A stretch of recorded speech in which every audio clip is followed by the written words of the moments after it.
Well, Sharon Graham is General Secretary of the Unite Union. She launched a campaign just 2 weeks ago to demand more details from Labour about its green transition plans and what financial support for workers might be available to make the switch from fossil fuel to green energy production. I spoke to her earlier.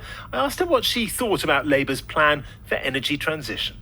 I think the important thing is that my job is to defend workers. That's the job that I have. And I think in this election, the workers' voice must absolutely be heard. And we can't have the oil and gas workers becoming the coal miners of our generation. Now, the important thing about any plan is money has to be attributed to it. And we have got a plan, a very clear plan, that scopes out 36,000 jobs in wind manufacture that would take £1.1 billion a year for the next 6 years to fund. And I can't see any plan that any party has got, to be honest with you, that is matching that, nor as concrete as that. And Jam Tomorrow is not going to cut it. So what you have so far from Labour is not satisfactory?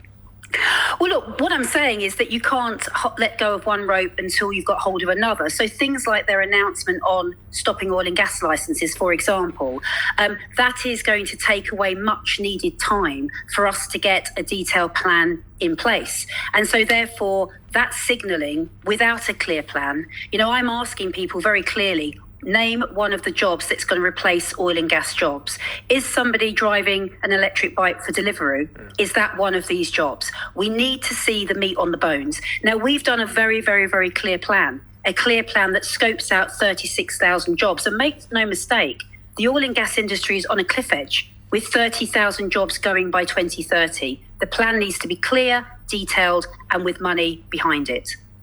When you've called for more than £6 billion to fund the transition and help create these jobs, when Rachel Reeves turns to you and pats her pockets and shrugs and said, look, it's just not there, we don't have that kind of cash, what do you think?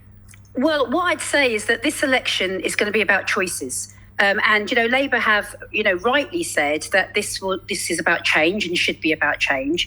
And, of course, we are the sixth richest economy in the world.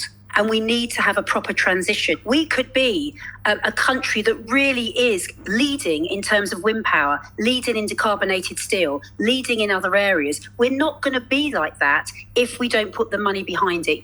If 5 or 6 weeks before the vote, you still don't know the detail that you say you need, can you go hand on heart to your members and say, I trust the leader of the Labour Party to do the right thing for you? Well, I think, look, it's less about what I think and more about what voters think. And I can tell you that in Scotland, people have said to me that they want to give Labour a chance. They want to say, look, actually, we may back Labour. We may give our vote to Labour. But what they want in Scotland, because where a lot of these jobs, not exclusively, but a lot of them are in Scotland, what they want Labour to do is to show them why they should vote for them. So this is not a matter of what Sharon Graham thinks necessarily. This is a matter of what the voters in Scotland think. 1 in 5 households in Scotland are dependent on some type of oil and gas job. This would be a vote winner for Labour.